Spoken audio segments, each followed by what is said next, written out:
लगे देह में ताकत ना होला ना ओकरा के हुआ खोद दे बनो तो पीनी की जाई। आप अपने गांव में रहे होंगे तो ये पता होगा कि जिस कमजोर आदमी को इसे भी खोद दें ऐसे करिएगा तो तुरंत वो रिएक्शन दे देगा और तुरंत हालात सच्चाई बोल देता हूँ और वही चीज़ें उनको बुरी लग जाती है क्योंकि उनको बोलना सच में नहीं आता। मैं आज फ्रेंड्स, भोजपुरी का अश्लीलता, भोजपुरी का विवाद लाइफ में कभी ख़त्म नहीं हो सकता है। ऐसा मैं क्यों बोल रहा हूँ इसको मैं भी आगे के वीडियो में बताऊंगा, तो वीडियो में बने रहें। अगर चैनल पर नए हैं तो चैनल को सब्सक्राइब कर लें और बेल आइकन को भी प्रेस कर लें। फ्रेंड्स, कुछ दिन पहले खेसारी लाल यादव ने पवन सिंह के बारे में ऐसी बातें बोल दिया कि हो सकता है कि विवाद और भी बढ़ जाए, और मैं खेसारी लाल यादव की बातों से कुछ हद तक सहमत भी हूँ। पूरी तरह से मैं इनकार नहीं कर सकता हूँ क्योंकि उन्होंने जो बातें जो पॉइंट रखा है वो एक्यूरेट रखा है पवन सिंह के बारे में। तो सबसे पहला पॉइंट उन्होंने रखा है कि उनके शादी को लेकर खेसारी लाल यादव ने कहा कि चार औरतें गलत तो नहीं हो सकती है जिसको आपने छोड़ दिया। ये बात कुछ हद तक सही भी है। पवन सिंह ने मेरे हिसाब से 2 शादी की, पहला सुसाइड कर ली, दूसरा ज्योति सिंह के संग में तलाक हो गया, तीसरा मैं अक्षरा सिंह को बोलूँगा शादी तो नहीं हुई थी, लेकिन कहते हैं ना मन का रिश्ता सबसे बड़ा रिश्ता होता है, शादी से भी बड़ा मन का रिश्ता होता है। अगर हम 7 फेरे लेकर भी मन ना मिले तो शादी नहीं होती है, अगर बिना फेरे के भी मन मिलता है तो शादी है। तो मैं अक्षरा सिंह का भी नाम लूँगा, लेकिन चौथी औरत खेसारी लाल यादव जानते होंगे, ये तो मैं नहीं जानता हूँ। तो खेसारी लाल यादव ने उनके ऊपर में कटाक्ष करते हुए ये बात कहा कि मैं 17 साल से एक ही औरत के साथ में हूँ और एक ही के साथ रहूँगा।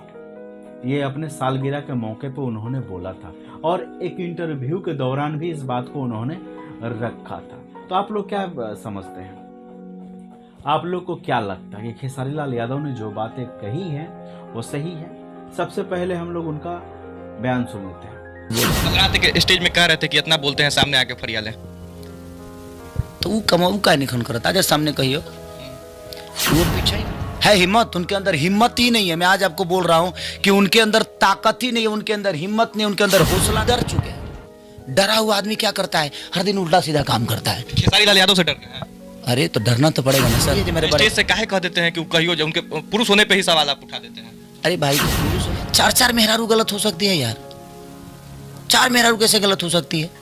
इसका मतलब आप हरिश्चंद्र हो गए हैं। जानबूझ के ऐसी भड़काऊ बात इसलिए बोला था ताकि कम से कम वो आदमी गुस्से में जाए और भाभी का हाथ पकड़ के क्या हो जाएगा तो उसको वो भगाई लेके जाऊंगा। लेकिन आई होप, मैं आशा करता हूं कि आप लोगों ने उनका बयान सुन लिया है। तो फ्रेंड्स, आपको क्या लगता है कि खेसारी लाल यादव सही है या पवन सिंह सही है? और खेसारी लाल यादव इसके बाद भी नहीं रुके और उनके बॉडी को लेकर भी बयान दे दिया और कह दिया कि बॉडी क्या तोंद निकालने से होता है, पर्सनालिटी होनी चाहिए। इनडायरेक्टली बोला, लेकिन सभी लोग जानते हैं कि वो पवन सिंह के बारे में ही बोल रहे हैं। और एक और बात, कामयाबी को लेकर बोलते हैं कि मैं नहीं बोलता हूं कि कौन कितना कामयाब है, लेकिन पवन सिंह भरे मन से बोलते हैं कि हमने ये किया, हमने वो किया, तो फलाना ठिकाना, ये सब बातें खेसारी लाल यादव ने बोला। तो फ्रेंड्स, एक और कंट्रोवर्सी तैयार है।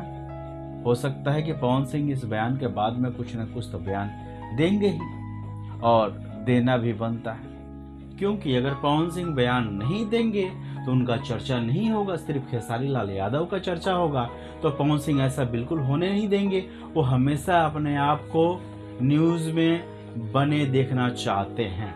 तो फ्रेंड्स, एक और कंट्रोवर्सी के लिए आप लोग क्या तैयार हैं? आपको क्या लगता है? कंट्रोवर्सी नहीं होगा? आपको दोनों में सही कौन और गलत कौन लगता है? कमेंट्स करके बताएं फ्रेंड्स। अगर चैनल पर नए हैं तो चैनल को सब्सक्राइब कर लें और बेल आइकन को प्रेस कर लें। एक और कंट्रोवर्सी के लिए अगले वीडियो में फिर से मिलते हैं।